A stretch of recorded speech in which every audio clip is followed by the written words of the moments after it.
Halo teman-teman sekalian, kali ini saya akan menjelaskan secara detail tentang proses perpanjangan STR. Namun mohon maaf saya tidak bisa menampilkan prosesnya dalam bentuk tutorial video gitu ya. Jadi hanya penjelasan-penjelasan saja. Hal ini saya lakukan karena cukup banyak video saya yang di take down karena memperlihatkan data-data pribadi dari beberapa teman-teman yang saya jadikan sebagai bahan tutor gitu ya. Baik, untuk proses perpanjangan STR profesi tenaga kesehatan itu hampir sama seluruhnya ya. Nah, di awal mula atau pertama-tama sebelum kita melakukan perpanjangan STR di KTKI, langkah-langkahnya adalah sebagai berikut. Yang pertama yaitu terdaftar sebagai anggota organisasi profesi ya. Untuk perawat itu di PPNI, untuk dokter itu di ID, untuk bidan itu di IB, apoteker AI dan lain-lain ya. Ada cukup banyak rumpun tenaga kesehatan. Yang penting terdaftar dulu di OP-nya masing-masing. Jangan sampai tidak, karena nanti penerbitan rekomendasi untuk perpanjangan STR itu dilakukan oleh organisasi profesi kita masing-masing. Oke, cara mendaftarnya silahkan nanti cek ya. Semua tutorial atau langkah-langkahnya saya buatkan dalam bentuk video yang sudah ada. Nanti silahkan di klik saja link yang ada di deskripsi videonya masing-masing ya.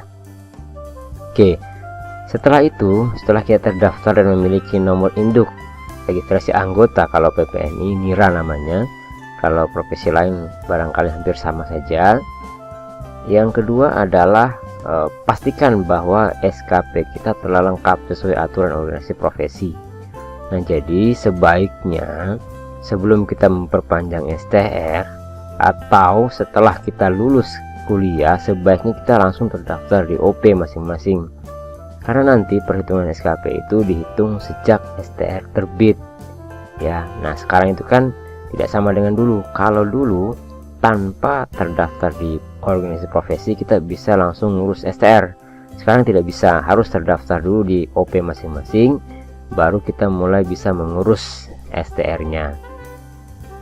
Baik, jadi setelah dipastikan bahwa cukup SKP-nya, kalau perawat 25 ya, sama dengan profesi nakes yang lain kecuali apoteker yang 100 SKP dalam 5 tahun dan dokter yang 250 dalam 5 tahun.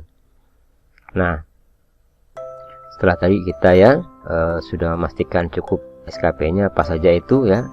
Kalau di keperawatan itu mungkin bersama dengan profesi lain ada 4, ada kegiatan praktek profesional, kemudian kegiatan ilmiah, dan kegiatan pengembangan ilmu pengetahuan, dan terakhir kegiatan pengabdian masyarakat.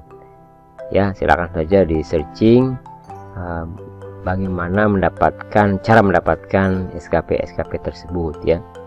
Nah, setelah itu dan setelah diverifikasi, maka maaf ya, bukan diverifikasi tapi setelah kita mengumpulkan SKP-nya, kita datang ke pengurus organisasi profesi terdekat dulu, di mana kita daftar. Kalau perawat kan di komisariat. Nah, temui pengurusnya dan sampaikan bahwa kami atau kita mau memperpanjang STR. Nanti mereka akan memberikan arahan-arahan apa saja yang harus dipersiapkan.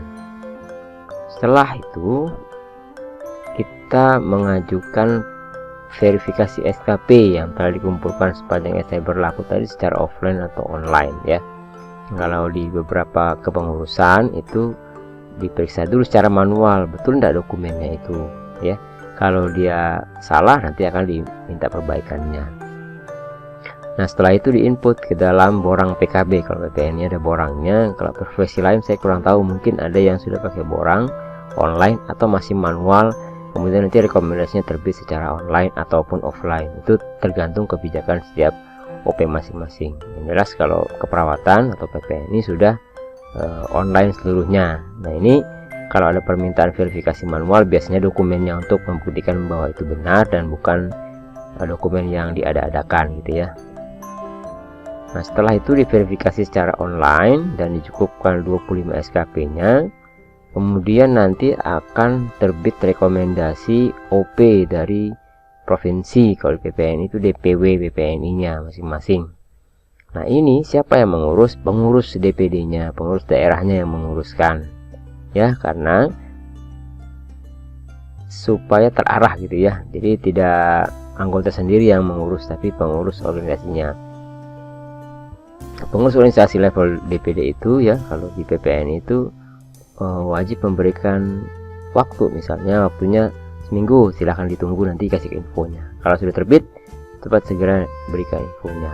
Nah, setelah itu kita lakukan input dokumen ya, karena kan sudah keluar rekomendasinya.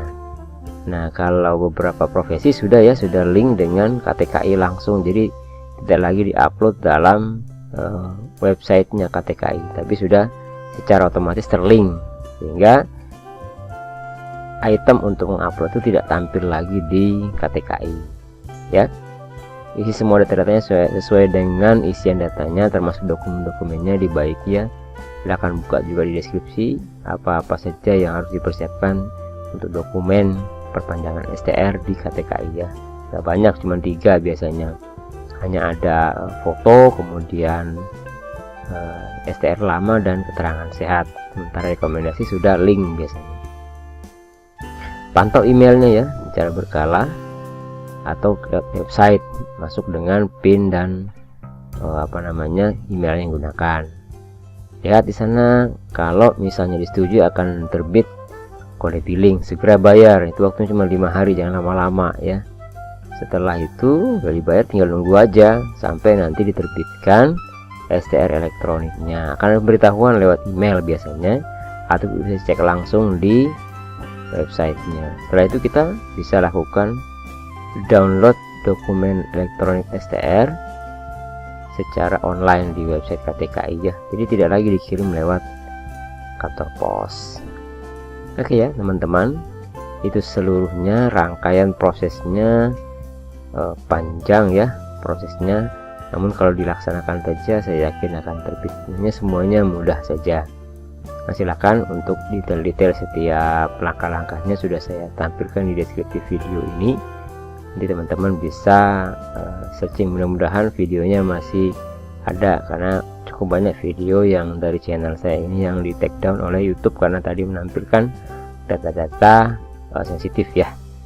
Oke baik, terima kasih, semoga bermanfaat.